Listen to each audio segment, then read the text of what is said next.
औज़ुबिल्लाहिमिनश्शैतानिर्रजीम बिस्मिल्लाहिर्रहमानिर्रहीम।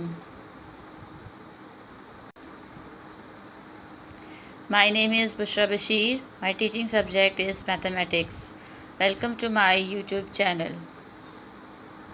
Chapter number 1 sets, lesson number 2 topics are subsets, types of subsets and universal set.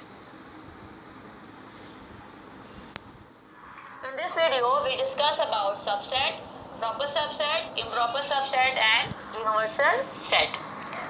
सबसे पहले हम चलते हैं सबसेट की तरफ। Set A is set to be a subset of set B, यानी अगर हमें ये बताना हो कि सेट ए जो है वो सेट बी का सबसेट है तो उसके लिए क्या कंडीशन होगी, every element of set A is also an element of set B, यानी सेट ए के तमाम एलिमेंट्स जो हैं, ऑल एलिमेंट्स जो हैं वो सेट बी के भी एलिमेंट्स होने चाहिए।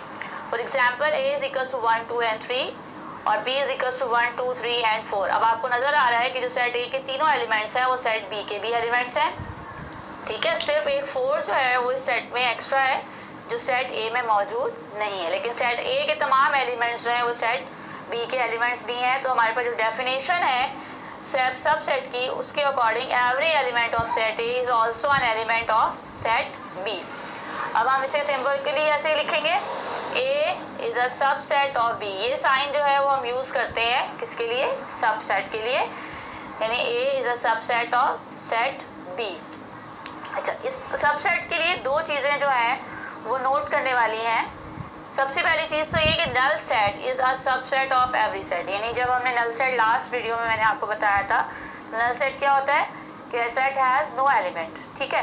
तो यहाँ पर जब हम सबसेट्स की बात करेंगे तो जो नल सेट है वो हर सेट का क्या होगा, सबसेट होगा। यानी अगर हम सबसेट्स लिखना शुरू करेंगे तो सबसे पहले हम जो सेट लिखेंगे वो क्या होगा, नल सेट होगा। सेकेंडली जो हमारे पास एक और चीज जो हमें नोट करने की जरूरत है वो है every set is a subset of itself, यानी जो आपके पास कोई भी सेट है वो अपना ही क्या होगा, सबसेट होगा, यानी every set is a subset of itself. For example अगर मैं अब आपको जो है वो सेट ए के जो है वो आपको मैं पॉसिबल सबसेट्स लिखना सिखाऊं तो हम कैसे लिखेंगे। जैसे अब ए सेट जो है उसमें हमारे पास कौन कौन से एलिमेंट्स है, 1 2 and 3। अच्छा, सबसे पहली चीज जो हमें नोट करनी है थी वो क्या थी, null set is a subset of every set, यानी जो सबसे पहले हम जब सबसेट लिखना शुरू करेंगे तो उसमें सबसे पहले हम क्या लिखेंगे, नल सेट।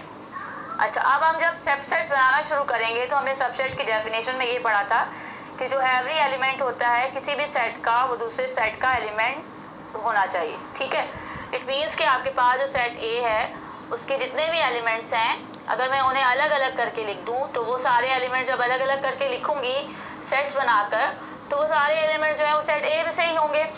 तो इसीलिए आपके पास देखिए यहाँ पर सबसे पहले मैंने क्या लिखा, नल सेट, फिर मैंने 1 को अलग, 2 को अलग, 3 को अलग। आप देखिए 1 2 3 जो ये अलग अलग एलिमेंट्स थे इनको मैंने अलग अलग जो है वो सेट्स में लिख लिया।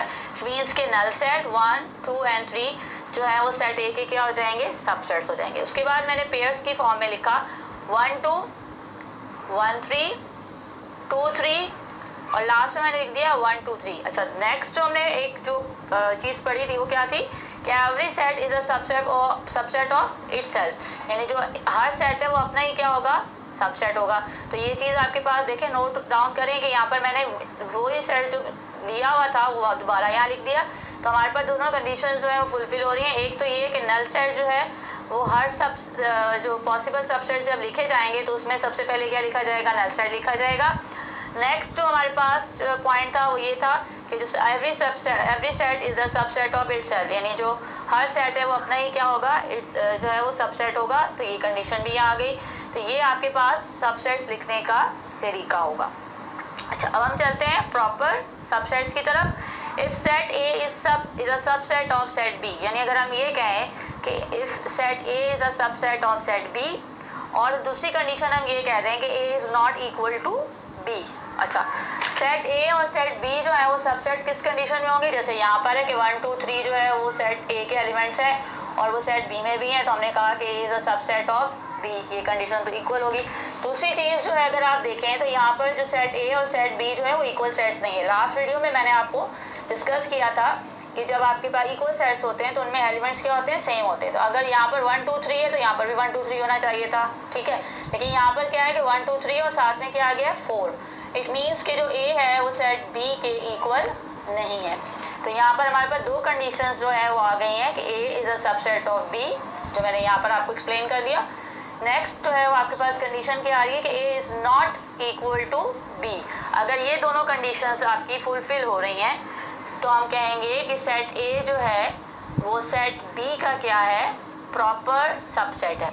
अब इसे हम सिंबल के फॉर्म में कैसे लिखेंगे, A is a proper subset of B. अब देखिए यहाँ पर नीचे लाइन मैंने यूज़ नहीं की है, और नीचे लाइन जो है अब भी जब हम आगे हम क्वेश्चंस में पढ़ेंगे तो कई दफ़ा हमें जो ये साइन यूज़ हो नीचे ये लाइन लगी हुई, उसका मतलब होता है कि वो इक्वल भी है और वो सबसेट भी है।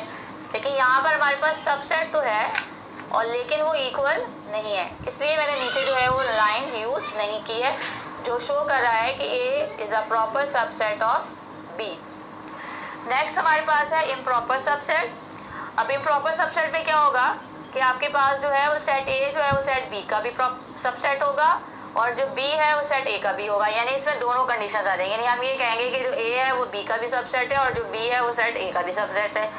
फॉर एग्जाम्पल अगर हमारे पास यहाँ पर लिखा हुआ है कि A is equal to 1 2 3 and B is equal to लिखा हुआ है 1 2 3। अब देखिए दोनों जो है ए जो है उसके तमाम एलिमेंट सेट बी में और बी के तमाम एलिमेंट्स जो है वो सेट ए में। इसका मतलब है सेट ए जो है वो सेट बी का सबसेट है और जो बी है वो सबसेट है किसका, सेट ए का, और बोथ आर इक्वल, और दोनों जो है वो क्या है, इक्वल है।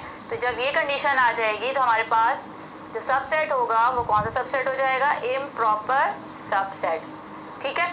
अच्छा, लास्ट जो हमारा सेट है उसे वो उसका नाम है यूनिवर्सल सेट। अब यूनिवर्सल सेट क्या, यूनिवर्सल से समझ आ जाना चाहिए कि आपके पास अ सेट विच कंटेन्स, यानी आपके पास एक ऐसा set all the sets under consideration, यानी कि उस सेट में से जो कि हमारे पास एक बड़ा सा सेट है उसमें से हम बाकी सेट्स को जो है वो कंसीडर कर रहे हैं या उसमें से बना रहे हैं, तो वो सेट जो है वो क्या हो जाएगा, यूनिवर्सल सेट हो जाएगा।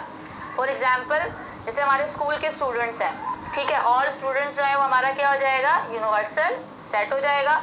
और जो हमारी अलग अलग सेक्शन है, जैसे हमारे पास जो है वो 10 के सेक्शंस अलग हैं, 9 के सेक्शंस अलग हैं, 8 के सेक्शंस अलग हैं, 7 के सेक्शंस अलग हैं, तो वो सब क्या बन जाएंगे, उस पूरे बड़े यूनिवर्सल सेट के सबसेट्स बन जाएंगे। और जब हम दोनों सबको कंबाइन कर देंगे तो दोबारा वो क्या बन जाएगा, यूनिवर्सल सेट बन जाएगा। और यूनिवर्सल सेट को जो है वो किस तरीके से शो किया जाता है, इस यू से शो किया जाता है, कैपिटल यू यूज़ किया जाता है किसको शो करने के लिए, यूनिवर्सल सेट के लिए। Thank you.